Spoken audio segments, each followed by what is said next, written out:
오늘 함께 나누실 하나님의 말씀은 빌립보서 4장 4절에서부터 9절입니다. 찾으신 후 저와 여러분이 한 절씩 교독하도록 하겠습니다. 빌립보서 4장 4절 읽겠습니다. 주 안에서 항상 기뻐하라. 내가 다시 말하노니 기뻐하라.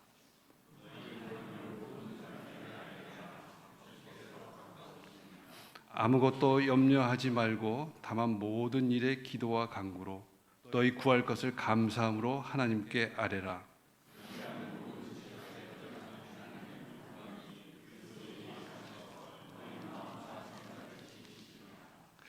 끝으로 형제들아, 무엇에든지 참되며 무엇에든지 경건하며 무엇에든지 옳으며 무엇에든지 정결하며 무엇에든지 사랑받을 만하며 무엇에든지 칭찬받을 만하며 무슨 덕이 있든지 무슨 기름이 있든지 이것들을 생각하라.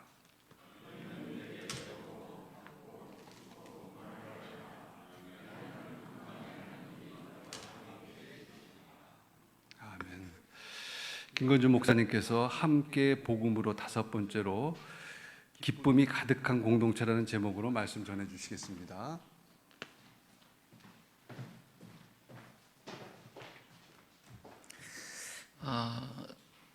한 6개월 정도 이전에, 그러니까 이때쯤 함께 나눌 말씀 시리즈를 준비하면서 해서 5번째로 이렇게 정했던 주제가 이 주제입니다. 오늘 같은 상황에 기쁨이라는 주제를 나눈다는 것이 왜? 라고 질문하실 분들이 있겠지만 하나님 미리 준비하신 것 같아요. 가장 중요한 주제인 것 같습니다. 한번 여쭤볼게요. 성경에서 말하는 기쁨이라는 단어, 우리말엔 기쁨이라는 말이 하나밖에 없잖아요. 그런데 각자 생각하시기에 이 성경이 말하는 기쁨, 이렇게 최상급 표현인데 알고 계신 단어로 이렇게 옮긴다면 기쁨 중에 가장 최상급의 단어로 옮기면 뭐로 고치실 수 있을 것 같으세요? 이걸 먼저 생각하시고 오늘 이 본문 말씀이나 내용을 들으셔야 정리가 돼요. 기쁨을 최상급으로 표현하실 수 있는 단어를 각자가 표현하신다면 다른 나라 언어 쓰셔도 상관없어요. 네. 조이, 틀리셨어요. 네. 그 정도가 아니에요. 최상급을 찾으셔야 돼요. 굳이 한자어를 좀 빌려야 될 것 같아요. 희열이라는 단어 있죠. 희락보다 더 높을 때 희열이라고 합니다. 거기에 해당되는 거예요. 그래서 현대 어떤 신학자는 기독교 공동체의 특징을 희열의 공동체라고 말해요. 희열. 근데 이것이 어떤 종교적인 영역이나 기독교 영역 밖에서는 어디에서 많이 쓰냐면 좀 안 좋은 데서 많이 써요. 저쪽에 육체적인 희열을 느낀다 할 때 거기 쓴단 말이에요. 그게 아니라 진짜 최상급의 기쁨이에요. 그래서 희열의 공동체, 그런데 우리가 그런 말 잘 안 쓰잖아요. 일반적으로 우리가 기쁨이라고 한단 말이에요. 그런데 우리가 기쁨이라는 말 속에는 아주 그냥 기뻐 하는 말부터 와 기뻐까지 있는데 여기는 희열에 해당되는 거예요. 이걸 생각하시고 오늘 말씀을 들으셔야 됩니다. 복음 중심 공동체의 가장 특징적인 특징, 가장 결정적인 특징이 뭐냐? 성경이 이걸 기쁨이라고 말해요. 저 공동체가 정말 복음 중심적이구나. 그걸 뭘로 판단한다고요? 기쁨. 근데 거기가 우리가 흔히 쓰는 말 중에 굳이 찾으면 뭐라고요? 희열. 어떻게 저렇게 큰 말로 표현할 수 없는 그 기쁨이 저기 있지? 이럴 때 그 공동체가 정말 복음 중심 공동체구나 라고 말하게 된다는 거예요. 그냥 될까요?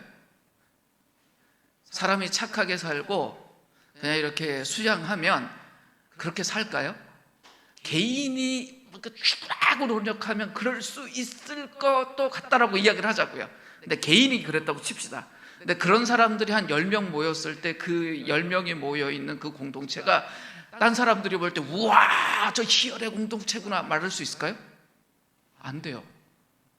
그럼 어떨 때 그렇게 되겠냐는 거예요. 그러니까 왜 이 희열이라는 것이, 기쁨이라는 것이 정말 저 공동체가 복음 중심이구나라고 하는 결정적인 특징이 되냐면 그게 인간의 능력으로 안 되는 거라서 그래요. 복음으로 거듭난 사람들. 아, 그리스도가 우리를 구원하셨구나, 하나님의 은혜가 우리를 살리셨구나, 이걸 정말 믿고, 그걸 그냥 믿는 것에서 끝나는 것이 아니라 성령의 거듭된 역사로 그걸 경험하는 사람들이 모여서 그걸 누리고 서로 막 하다 보면 그 속에서 자연스럽게 드러나는 결과가 있을 때 사람들이 어때요? 와, 다르네? 다르구나. 그래서 그 공동체의 결정적인 특징으로 저 사람들을 복음 중심이구나 말할 때 그게 뭐냐면, 도무지 이해되지 않는 그 기쁨, 희열을 그들이 갖고 있을 때 그렇다라는 것입니다. 회개와 믿음을 경험할 때 자연스럽게 오는 결과예요. 오늘 대표 기도하시는 집사님이나 또 저희들 함께 합심 기도하고 나서 담론 기도하실 때 우리의 회개가 중요하다는 이야기를 하셨는데, 그 회개라는 것의 열매가 뭐냐면 기쁨이에요. 우리가 우리 자신을 끊임없이 성령 안에서 성령 하나님과 함께 우리를 새롭게 할 때 우리에게 오는 열매. 그래서 바울 사도가 갈라디아서 5장에서 보면 성령의 열매를 이야기할 때 무슨 이야기를 해요? 성령의 열매, 결과로서 기쁨 이야기를 하잖아요. 그 기쁨이라는 단어가 희열이에요. 그러니까 노력해서 얻는 것이 아니라 은혜로 주어지는, 우리 안에 맺히는 열매로서 그 기쁨을 이야기합니다. 예수님을 나의 또 공동체의 주인으로 인정할 때 자연스럽게 오는 결과가 기쁨이에요. 그러니 어떤 공동체 안에 정말 말할 수 없는 기쁨이 있다 그러면 그것이 그 공동체가 그리스도 중심, 복음 중심의 공동체이구나라는 것을 보여주는 거예요. 이것을 점검하는 기준이 되는 말씀들이 좀 있습니다. 한꺼번에 좀 볼게요. 로마서 15장 13절, 데살로니가 전서 1장 6절, 사도행전 13장 48절, 52절 말씀을 띄워놨습니다. 천천히 한번 같이 읽겠습니다. 시작. 소망을 주시는 하나님께서 믿음에서 오는 모든 기쁨과 평화를 여러분에게 충만하게 주셔서 성령의 능력으로 소망이 여러분의 차고 넘치시기를 바랍니다. 바울이 이렇게 이야기하는데, 기쁨이 어디에서 온대요? 믿음에서 온다라고 해요. 그냥 기쁨이 아니라 믿음에서 오는 모든 기쁨이라고 이야기해요. 데살로니가 전서도 같이 읽겠습니다. 여러분은 많은 환난을 당하면서 성령께서 주시는 기쁨으로 말씀을 받아들여서 우리와 주님을 본받는 사람이 되었습니다. 기쁨이 어디서 왔어요? 성령이 주셨다. 그 다음에 사도행전 읽겠습니다. 이방 사람들은 이 말을 듣고 기뻐하며 주님의 말씀을 찬양하였고 영원한 생명을 얻도록 정하신 사람은 모두 믿게 되었다. 제자들은 기쁨과 성령으로 가득 차 있었다. 여기 보면 이방 사람들이 기뻐했다. 뭐 때문에요? 복음을 들은 것 때문에 믿게 되어서 기뻐했다. 기쁨이 어디에서 왔어요? 믿음에서 와요. 성령님이 주시는 거예요. 그러니까 어떤 공동체가 기쁨이 있다, 그럼 그것이 뭘 말하는 거예요? 이분들 믿는 분들이구나, 이분들 거듭난 분들이구나, 성령님과 함께하는 사람들이구나 라는 걸 보여줘요. 그러니 공동체 안에 우리가 복음 중심이냐 아니냐, 그리스도 중심이냐 아니냐를 점검할 수 있는 기준이 뭐예요? 기쁨이에요. 우선 개인에게 한번 생각해 보세요. 이제 저를 좀 봐주세요. 표정 바꾸시면 안 돼요. 들통나니까. 자기 자신을 생각해야 돼요. 나는 기쁨이 충만한 사람인가? 표정 바꾸지 마세요. 저 시험 듭니다. 자기만 생각하세요. 나의 특징이 기쁨인가? 나는 정말 기쁨으로 충만한 사람인가? 성경의 메시지는 확연하잖아요. 뭐라고 말해요?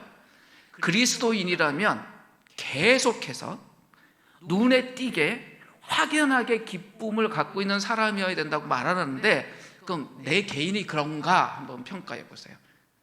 고백하지 않으셔도 돼요. 내가 정말 그런가? 내 자신이 먼저 생각해 보세요. 그리고 주변 사람이 나를 그렇게 봐주는가? 내 스스로 나를 그렇게 여기는가를 먼저 점검해 보시고, 주변 사람이 나를 그렇게 보는가 두 번째 생각해 보세요. 여기 적으시려면 암으로 적으세요. 남이 보면 거시기 하니까. 두 번째, 이제는 우리 공동체를 생각해 보자고요. 개인이 아니라 우리 공동체, 내가 속해 있는 공동체가 특징이 기쁨인가 한번 생각해 보세요. 우리 스스로 우리 공동체를 평가하는 거예요. 두 번째, 우리 공동 주변에 있는 사람들이 우리 공동체를 바라볼 때 이분들이 기쁨이 있는 사람이라고 말하고 있는가? 이게 굉장히 중요합니다. 이런 절대적 기준 앞에 서면 우리가 인정할 수밖에 없는 게 항상 기쁨이 내 개인의 특징이 아니고 항상 기쁨이 우리 공동체의 특징이 아니라는 걸 인정할 수밖에 없어요. 그러니까 51대 49로 내가 기쁨에 가 있으면 기쁨의 사람이야 라고 할 수는 있지만 49는 아닌 거예요. 그 인정할 수밖에 없잖아요. 반대로 내가 49는 기쁨의 사람인데 51은 기쁨의 사람이 아니라서 오해받을 수도 있지만 어쨌든 내가 100%가 아니라는 건 인정할 수밖에 없습니다. 여기서 중요한 게 있습니다. 내가 항상 기쁨의 사람이 아니란 것, 또 우리 공동체가 항상 기쁨이 특징이 아니란 것, 이 현실보다 더 중요한 문제가 있어요. 그렇지 못한 이 현실, 이 문제가 심각하고 중요한 문제라고 여기지 않고 인정하지 않는 것이 가장 큰 문제입니다. 그래, 내가 늘 기쁘진 않지, 우리 공동체가 늘 기쁨으로 충만한 건 아니지, 이걸 인식했으면 이것이 얼마나 심각한 건지를 생각하는 게 중요해요. 한번 생각해 보자고요. 교회로 모였는데 성경을 전혀 가르치지 않는다. 그럼 여러분들 어떻게 생각하실까요? 담임 목사라고 새로 뽑아놨는데 맨날 지소리만 하고 성경의 이야기는 안 한다. 그럼 여러분들 어떻게 하실 것 같으세요? 아마 따로 회의를 하실 것 같아요. 저 목사 맨날 지소리만 하고 성경을 안 가르쳐. 이거 교회 맞아? 그럴 거예요. 성경을 열심히 가르치는데 자기들끼리만 성경 공부하고 어떤 세상에 대한 관심이나 아직 예수 믿지 못한 사람들에 대한 관심은 하나도 없고 지들만 위해서 막 하고 선교나 전도나 이런 거에 대해서 1도 관심이 없다. 그럼 뭐라고 하실 것 같아요? 우리 주구장창 성경은 열심히 배우는데 성경에서 가르치는 이 선교나 어떤 복음 전도에 대한 거 하나도 안 하면 우리 문제 있지 않아? 그렇게 심각하게 여길까요? 안 여길까요? 여긴다고요. 그런데 문제는 뭐냐? 개인이나 공동체 안의 기쁨이 부족한 거에 대해서는 그렇게 심각하게 여깁니까? 그렇지 않아요. 이게 문제예요. 20세기에 우리 선배들 중에 마틴 로이드 존스라는 분이 계십니다. 영국의 유명한 목회자고 신학자였죠. 이분이 이 문제에 대해서 이렇게 이야기를 합니다. 한번 같이 읽겠습니다. 시작. 기독교인들은 끊임없이 침체에 빠진 듯하며 너무 자주 불행하고 자유와 기쁨이 없어 보입니다. 이것이 많은 사람이 기독교에 관심을 갖지 않는 주된 이유라는 것에는 의문의 여지가 없습니다. 불행하게도 모든 것이 잘못된 방향으로 흘러가고 있는 이 세상에서 우리는 근본적인 기쁨을 드러내는 사람들로서 눈에 띄게 구별되어야 합니다. 마틴 로이드 존스라는 분이 그 개인으로 보면 엄청난 분이지만 이분은 슬픔 속에 있었던 분이에요.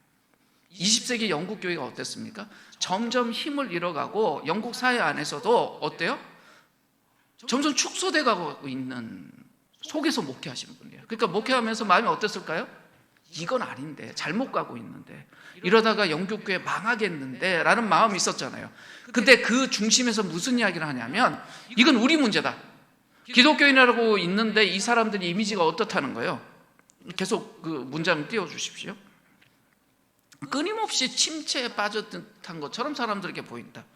너무 자주 불행하고 자유와 기쁨이 없어 보인다. 이게 그 당시 영국 그리스도인들을 바라보는 주변 사람들의 이미지였다는 거예요. 그러니까 어떻게 됩니까? 많은 사람들이 그 기독교에 대해서 관심 갖겠어요? 늘 침체되어 있고 늘 불행하고 늘 자유와 기쁨이 없어 보이는 그들을 보면 누가 관심을 갖겠어요? 그러니 이거는 심각한 문제라고 생각해야 되는데 그 당시 영국 교회가 그랬다? 그렇지 않았다는 거예요.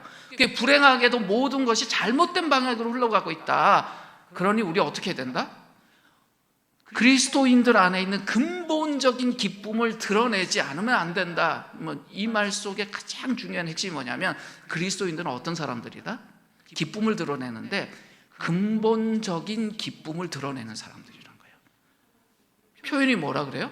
그냥 기쁨이 아니라 근본적인 기쁨.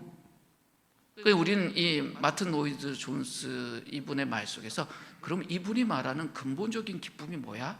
이걸 잡아야 돼요. 이분의 핵심이 뭐냐면 왜 영국 교회가 점점 시들시들해지고 선교가 안 됐냐? 뭐 때문이래요? 교회 공동체 안에 기쁨이 부재해서 그랬다는 거예요. 이 근본적인 기쁨이 영국 교회가 잃어버리니까 어떻게 됐어요? 영국이란 그 사회 안에서 선교적인 역할들을 잃어버렸다는 거예요. 이게 심각한 겁니다. 기쁨이 없다라는 것은 선교적인 문제이고 게다가 복음의 문제예요.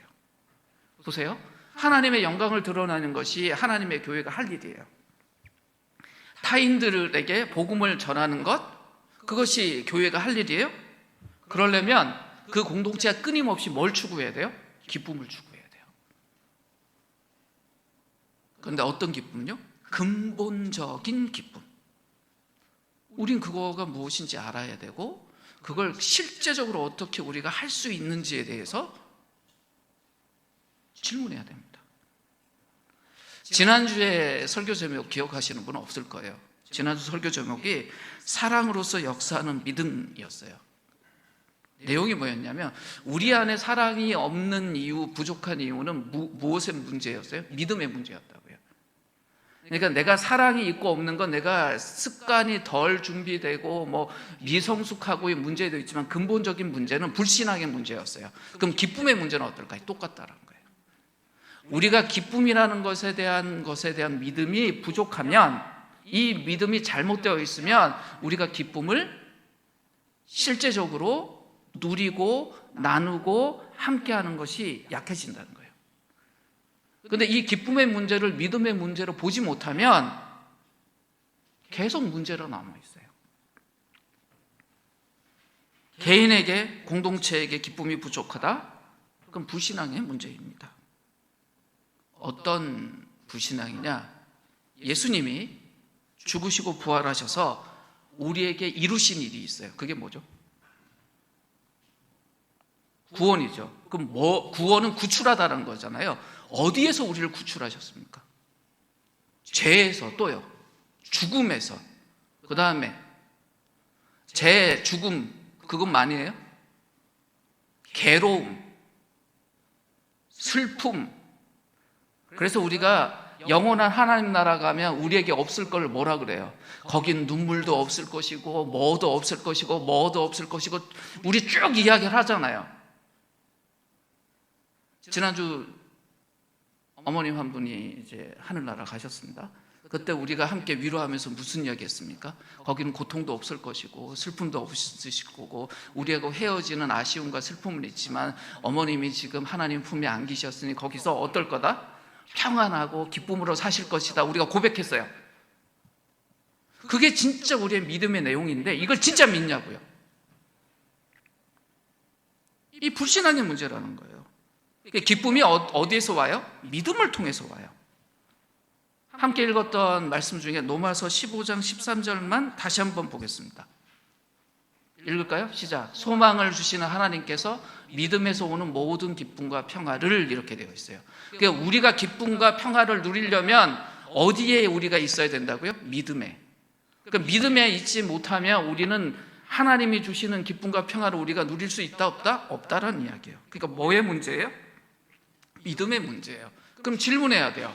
우리가 정말 기쁨과 평화를 누리며 살아야 되는데 그걸 살지 못하도록 하는 것이 믿음의 문제라면 어떤 믿음의 문제인가라는 질문을 해야 됩니다. 오늘 본문 4절로 한번 가죠. 4절 말씀 띄워주시겠습니까? 같이 읽겠습니다. 주 안에서 항상 기뻐하라. 다시 말하노니 기뻐하라. 바울 사도가 뭐라고 이야기해요? 항상 기뻐하라고 명령해요. 그런데 앞에 뭐라 그러죠? 주 안에서 항상 기뻐하라. 얼마나 강조해요? 다시 말하노니 기뻐하라 라고 이야기합니다. 근데 이게 빌립보서라는 바울의 서신에 있습니다. 빌립보서라는 이 서신을 쓸 때 바울이 어디에 있었나요? 감옥에 있었어요. 저를 좀 봐주시겠어요?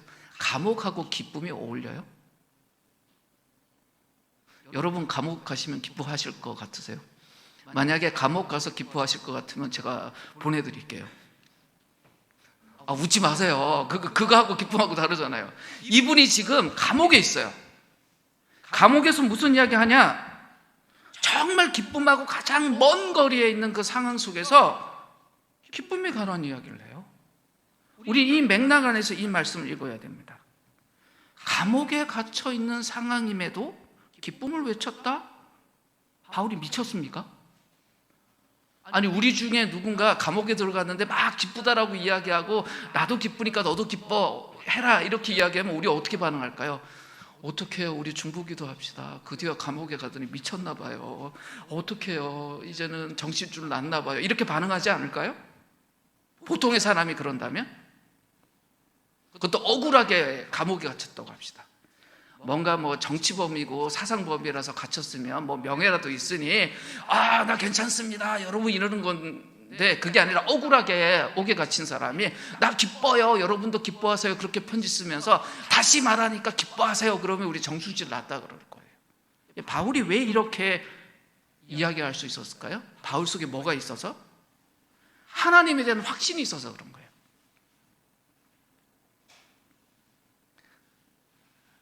주님 안에서 경험하는 기쁨은 감정이 아니에요. 이걸 감정이라고 생각하면 명령할 수 없어요. 바울이 강조하는 건 뭐냐면 주님 안에서 우리가 기뻐한다는 건 태도의 문제라는 거예요. 태도의 문제이기 때문에 명령할 수 있는 거예요. 감정이라는 걸 명령해서 됩니까? 애가 울고 있는데 뚝 울지 마, 슬퍼하지 마, 이제부터 기뻐하는 거야 라고 기뻐해 명령하면 애가 갑자기 해 하고 웃으면 그 미친 거지. 정말 그게 해결이 되는 게 아니잖아요. 감정에 대한 것이 아니라 태도에 대한 이야기예요. 그래서 뭐라고 말하는 거예요? 항상 기뻐하라고. 근데 전제가 있어요. 주님 안에서. 우리가 주님 안에 있으니 우리 기뻐할 수 있다. 그러니까 주님 안에 있으니 항상 기뻐하는 태도를 가져라. 이건 명령이 가능한 거죠. 그럼 이게 무슨 의미일까요? 내 상황이 여러분들 보기에 기뻐할 수 없는 상황이라는 거 알지 않습니까? 저 지금 감옥 안에 있습니다. 근데 바울의 입장에서는요, 굉장히 강하게 자기 변명할 수 있어요. 주님, 제가 복음을 위해서 이만큼 목숨 걸고 살았는데 어떻게 감옥에 처박아 버리십니까? 그렇게 말할 수 있잖아요. 이건 해도 너무하신 거 아닙니까? 말해도 아무도 문제 삼을 수 없는 상황이에요. 그런데 바울이 뭐라 그래요? 나 기뻐한다.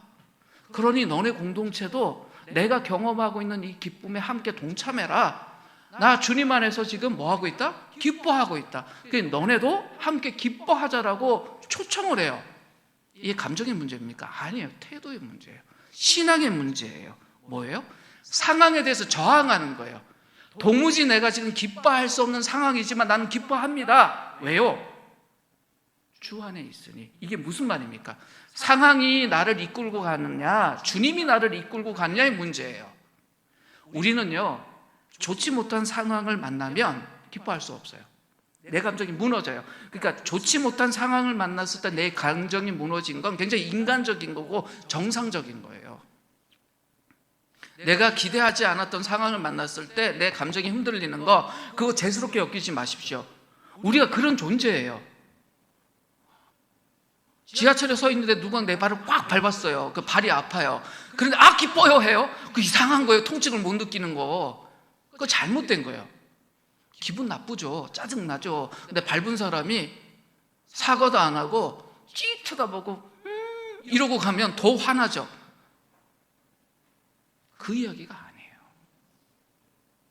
상황이 날 끌고 있는가? 나의 진짜 주인이 누군가예요. 내가 처해 있는 이 좋지 못한 상황에서 그 상황이나 환경, 내 감정이 나를 끌고 있느냐, 아니면 하나님이 나를 끌고 있는 거야. 근데 그 하나님을 내가 어떤 분으로 믿고 있어요? 이 모든 것의 주인이고 이 모든 것을 넘어 계신 분이라는 믿음이 있으면 이 상황에 대한 내 반응이 다른 사람들하고 달라요. 왜요? 주인이 달라서. 그래서 주 안에서 경험하는 이 기쁨은 하나님의 통치를 받는 사람들만 경험하는 특권인 거예요. 그러니까 하나님이 주인이 아닌 사람, 하나님을 무시하고 하나님을 경멸하고 하나님이 없다라고 생각하는 사람들은 상황이 가장 중심적이잖아요. 그런데 이렇게 좋지 못한 감옥이나 이런 부정적인 상황 속에서 기뻐한다라고 하면 그건 정신병적인 반응이에요. 그럴 때는 그분 체크하고 치료해 드려야 돼요. 전제가 뭡니까? 하나님이 우리를 구출하시고 구원하실 것이라는 깊은 확신이 있기 때문에 기뻐할 수 있는 거예요. 바울이 자기가 지금 감옥에 있지만 뭘 바라봐요? 하나님 손길을 바라보는 거예요. 그러니까 뭐라고 말할 수 있어요? 나 기뻐한다라고 말할 수 있는 겁니다.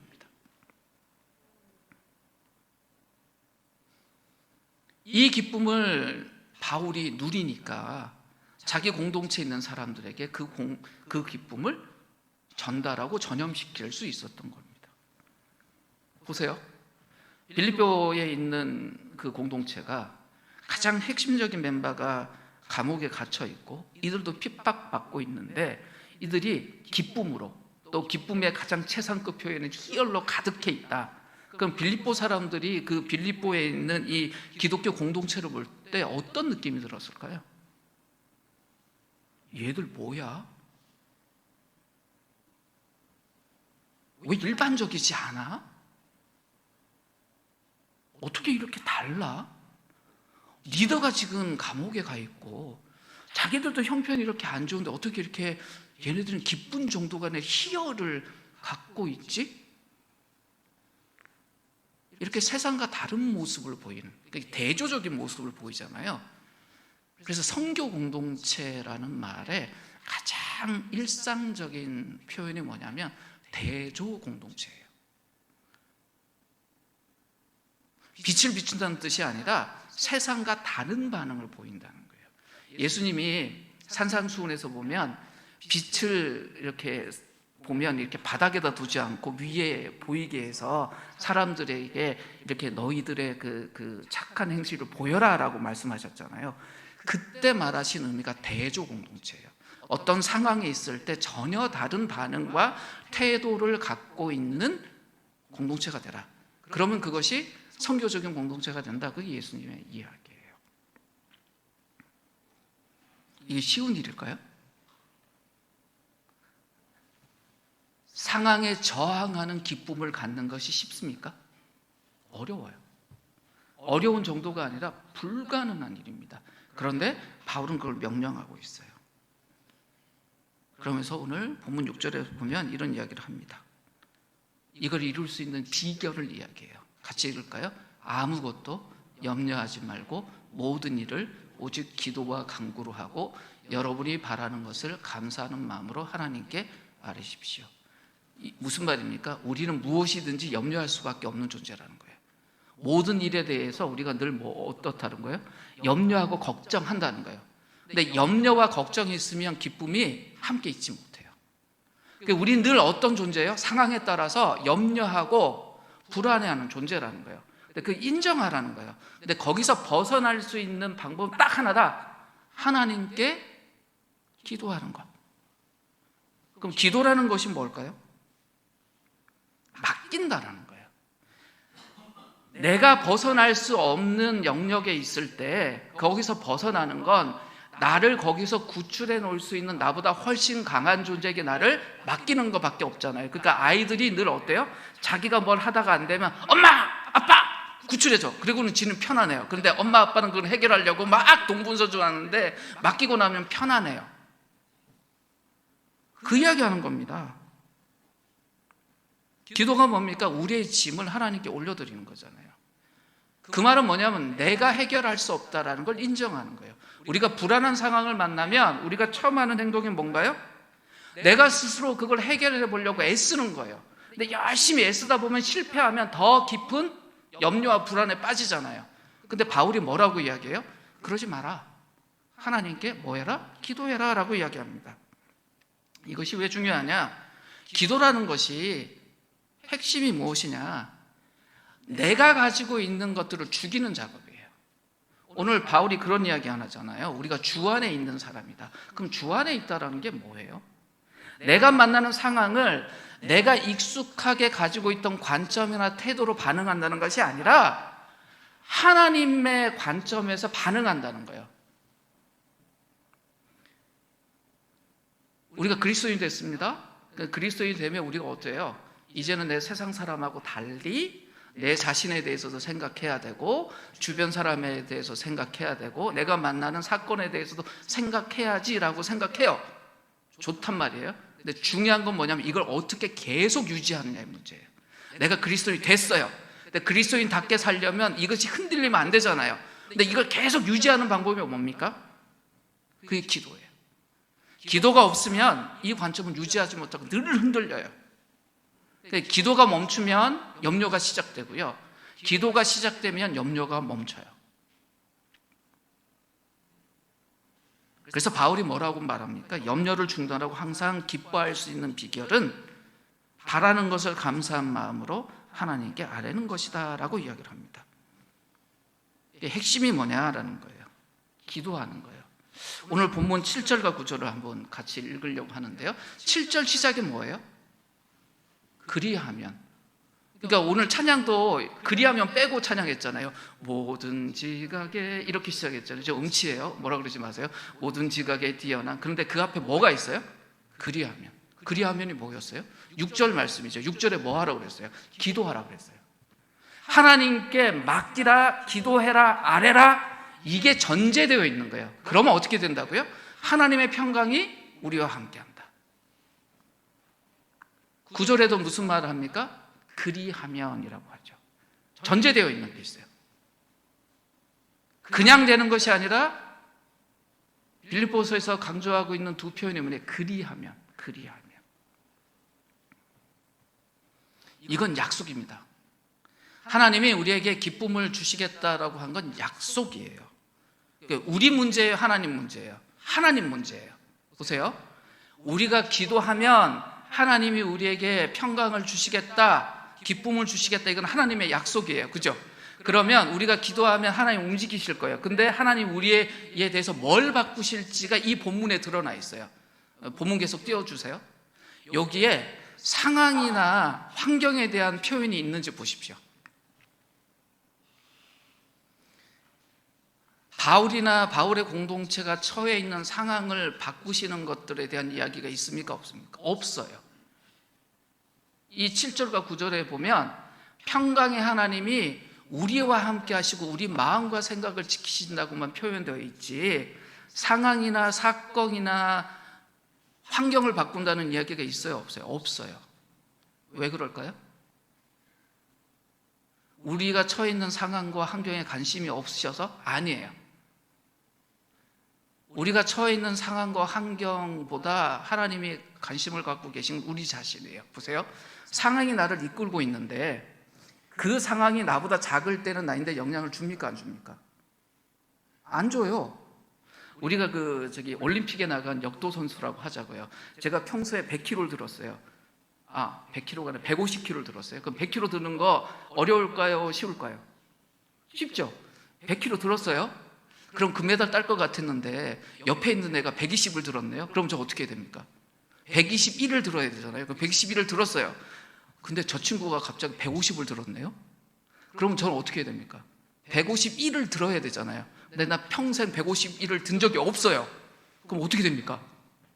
151에 도전을 해야 되잖아요. 그때 딱 내 마음속에 뭐가 될까요? 염려와 걱정이 확 들 거 아닙니까? 나 이번에 금메달 따야 되는데. 그런데 우리가 기도한다고 합시다. 주님, 저 151kg짜리가 130처럼 되게 해주십시오. 그게 기도인가요? 아니잖아요. 어떻게 됩니까? 내가 151을 들 수 있는 사람으로 변하면 해결이 되는 거예요. 그러니까 하나님의 관심이 상황과 환경에 있는 것이 아니라 어디에 있어요? 우리 자신에게 있어요. 그러니까 기도할 때 가장 하나님이 관심을 갖고 변화시키는 건 우리의 상황과 환경이 아니라 우리 자신이에요. 우리 자신이 변하면, 우리 자신이 성숙하면 우리가 상황과 환경을 이겨요. 그러니까 기도는 우리의 상황과 환경을 변화시키는 것이 1번의 초점이 아니라 기도하는 우리 자신이 하나님과 연결돼서 우리가 변하는 거예요. 바울이 그 이야기를 하는 거예요. 성경이 말하는 해결책이라는 것은 뭐냐? 우리의 상황과 환경도 하나님이 지배하시고 다스리시고 섭리하시고 이끌어 가시지만 그 상황과 환경 속에 있는 우리 자신이 성숙해져서 우리의 주님이신 그분과 함께 이 상황과 환경을 넘어서 우리가 승리하는 것, 그것이 기독교가 말하는 것이에요. 근데 우리는 기도할 때 상황을 바꿔주십시오가 아니라 뭘 바꿔주십시오? 나를 바꿔주십시오. 내가 변하면 세상을 이겨요. 신앙생활하면서 성숙하지 않는 분들의 특징이 뭔지 아세요? 기도하지 않는 거예요. 진짜 기도하면 내가 성숙해져요. 근데 기도하지 않으면 성숙해지지 않아요. 그것이 지식이 생기든 경험이 생기든 변하지 않아요. 근데 진짜 기도해야 돼요. 그럼 기도가 뭔가요? 하나님 닮아가기예요. 내 생각이 하나님 생각 닮아가고 내 마음이 하나님 닮아가는 거예요. 기도라는 것이 하나님과 연결되는 거잖아요. 그러면 연결된 그분이 내 종이에요, 주인이에요? 주인이에요. 그러면 내 생각과 주인의 생각이 있을 때 그 주인의 생각에 맞춰서 내가 닮아가고, 내 행동과 주인의 행동이 있을 때 어떻게 해요? 그 주인을 닮아가는 거예요. 그러면 변하는 겁니다. 삼일체 하나님을 닮아가는 과정이 기도예요. 그분의 마음을 닮아가는 공동체, 근본적으로 변화가 일어납니다. 말씀을 정리하면서 이제 나누려고 하는 것이 5절, 9절 말씀인데, 9절 말씀 보기 전에 8절과 6절 말씀을 동시에 한번 보겠습니다. 자, 천천히 한번 6절, 8절, 9절 읽을까요? 읽겠습니다. 시작. 아무것도 염려하지 말고 다만 모든 일에 기도와 간구로 너희 구할 것을 감사함으로 하나님께 아뢰라. 아뢰라는 동사 머리에 넣어놓으세요.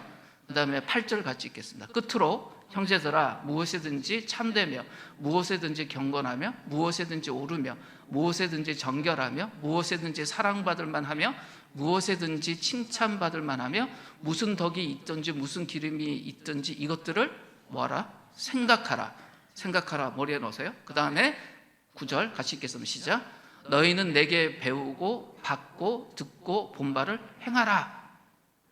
그래야 하면, 그러니까 이렇게 하면 평강의 하나님이 우리와 함께 하신다. 자, 평강의 하나님 우리와 늘 함께 하는데 바울이 강조하는 세 동사 보이세요? 뭐 하래요? 아뢰라, 생각하라, 행하라 이야기를 하죠. 빌립보서 4장에서 가장 중요한 세 동사가 이거예요. 아뢰라, 생각하라, 행하라. 아뢰는 것 우리 뭐라고 말합니까? 기도라고 말해요. 생각하는 걸 뭐라고 말해요? 묵상이라고 해요. 행하라는 뭐죠? 행동, 실천. 기도와 묵상과 행동이 계속 연결되는 거예요. 기도했어요. 하나님의 마음인지 뭔지를 내가 깨달았어요. 그리고 정말 그걸 어떻게 해야 되는지 생각하기 시작했어요. 그럼 말씀 가지고 뭐 해야 돼요? 묵상해야 돼요. 이거 어떻게 해야지? 그럼 묵상한 결과가 나오면 어떻게 해야 돼요? 행해야 돼요. 근데 행하다 보니 부족한 것도 생기고 뭐 잘 안 되는 것도 생겨요. 그럼 어디로 가요? 하나님께 가서 기도해요. 그러면 또 기도했어요. 기도하다 보니 하나님 마음을 또 알았어요. 그러면 그 마음을 따라서 또 말씀을 묵상하면서 구체적인 내용들을 생각했어요. 그럼 생각한 그것을 다시 행동으로 옮겨요. 이렇게 기도하고 묵상하고 행동하고 기도하고 묵상하고 행동하고 이 과정 속에서 우리가 성숙해 가는 거예요. 이러다 보면 우리가 늘 예배 때마다 고백하는 갈라디아서 2장 20절이 우리 있게 돼요. 점점 어떻게 될까요? 내가 죽어요. 내가 죽어요. 그리고 내 안에 누가 살아요? 그리스도가 살아요.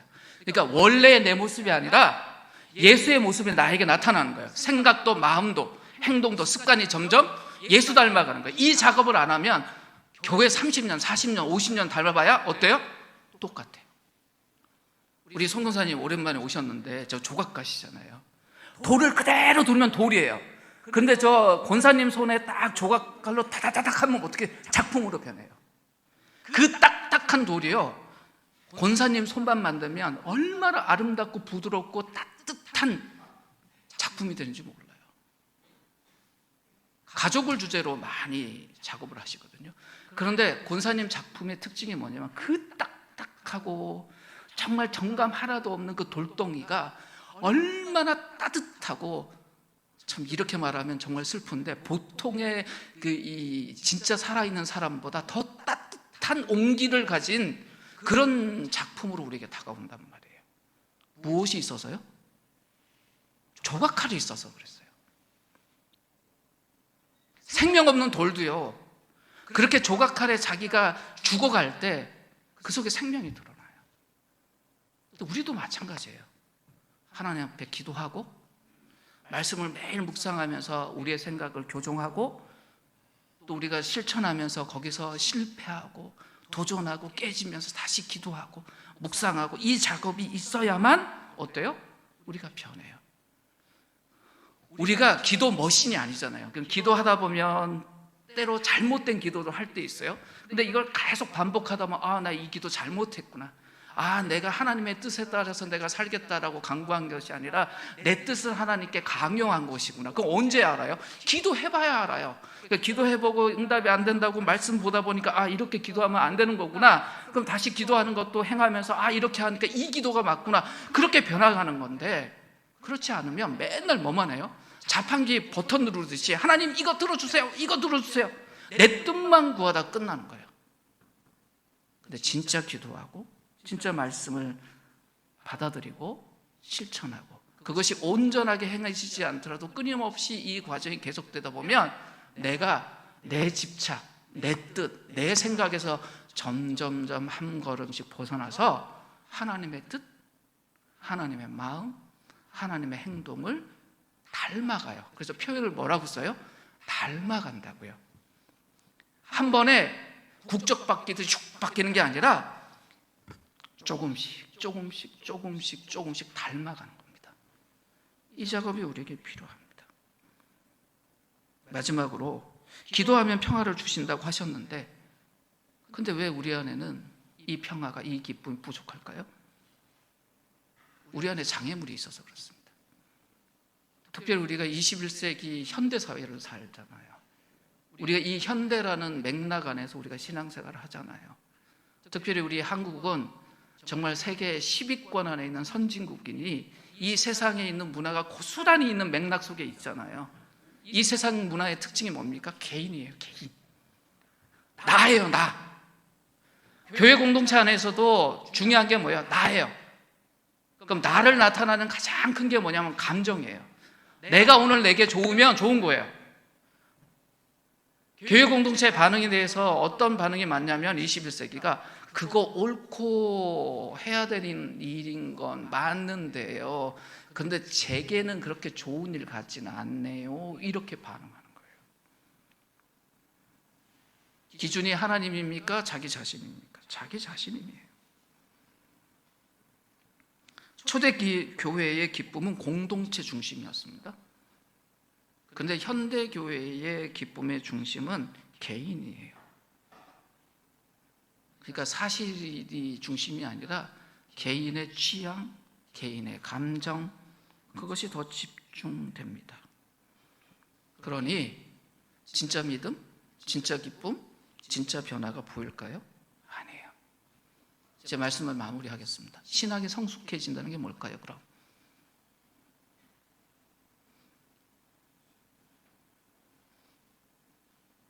마틴 로이드 존스가 그랬잖아요. 기쁨은 기쁨인데 어떤 근본적인 기쁨이라고 그랬잖아요. 우리의 태도가 바뀌는 건데 근본적인 태도가 바뀌는 거예요. 하나님에 대한 근본적인 태도가 바뀌는 것이 신학이 성숙하는 거예요. 근데 이게 쉬운 거냐? 아니에요. 우리는 세상 속에 살기 때문에 우리 속에 늘 뭐가 있어요? 세속적인 가치가 있어요. 그러니까 늘 하나님하고 부딪힌다고요. 근데 부딪혀야 깨지고 변해요. 그래야 우리의 신앙이 성숙해집니다. 그럼 초대교회가 어떻게 바뀌었어요? 그래서 그분들이 이미 복음 안에 있는 사람들이지만 날마다 복음을 묵상했어요. 복음을 볼 때마다 자기가 깨지는 경험을 했겠죠. 그래서 바울이 뭐라고 고백했습니까? 나는 날마다 죽는다. 우리가 그걸 해야 돼요. 죽기 위해서 하나님 말씀을 받아야 돼요. 아, 내가 이 부분이 아직도 살아있구나, 깨어져야 되는구나, 그래야 내가 사는구나. 이 작업이 우리에게 필요한 것입니다.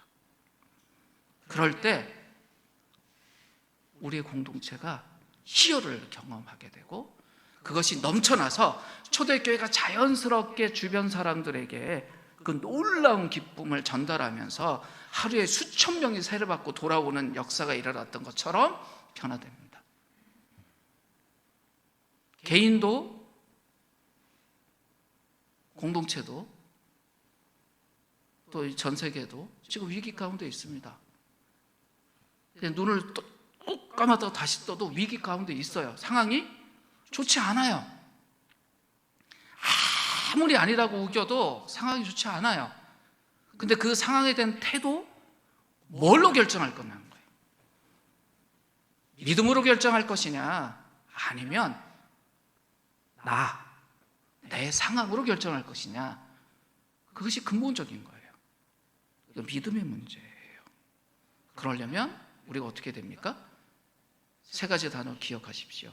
바울이 뭐라 그랬어요? 아뢰라, 생각하라, 행하라. 뭐 하라는 거예요? 기도해라, 말씀을 묵상해라, 그리고 행하라.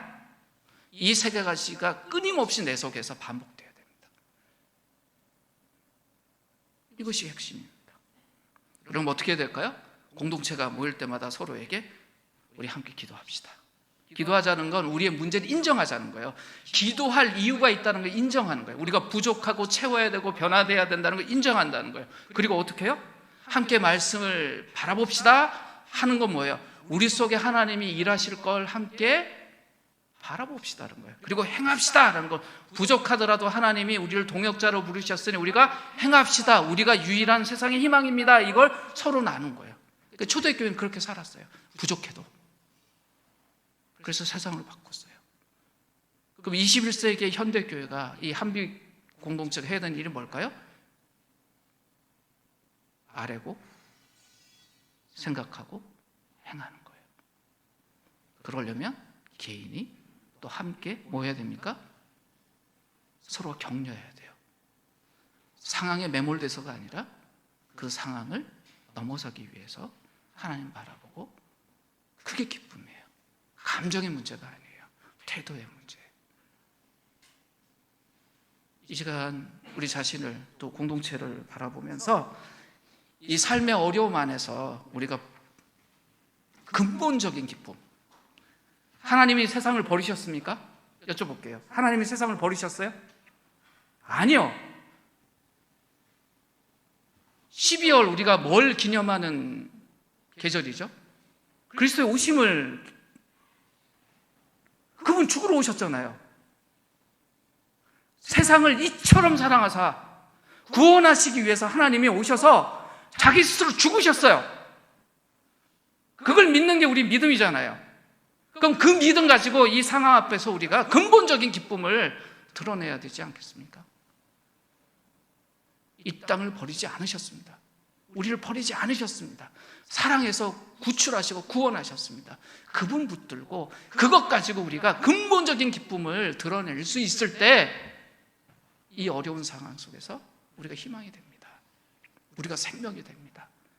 그것 붙드시고 서로가 격려했으면 좋겠습니다.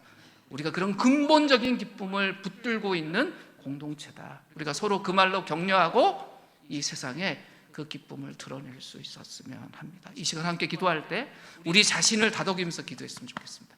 하나님, 나를 살리시고 구원하시기 위해서 이 땅에 오시고 죽으신 걸, 또 부활하신 걸 우리가 기억하는 이 계절에 정말 이 믿음을 더욱 굳건하게 해주시고, 그 믿음이 주는 그 기쁨과 평화가 우리 안에, 내 안에 충만하게 해주십시오. 이 시간 함께 기도하도록 하겠습니다. 기도하겠습니다.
하나님, 당신의 생명으로 살려내신 이 세상, 하나님의 백성들이 그 하나님의 생명을 한없이 누리고 믿음 안에서, 주님 안에서 그 기쁨을, 그 평화를 한없이 누리고 경험할 수 있게 하여 주시고, 그 생명이, 그 기쁨이, 그 평화가 필요한 이들에게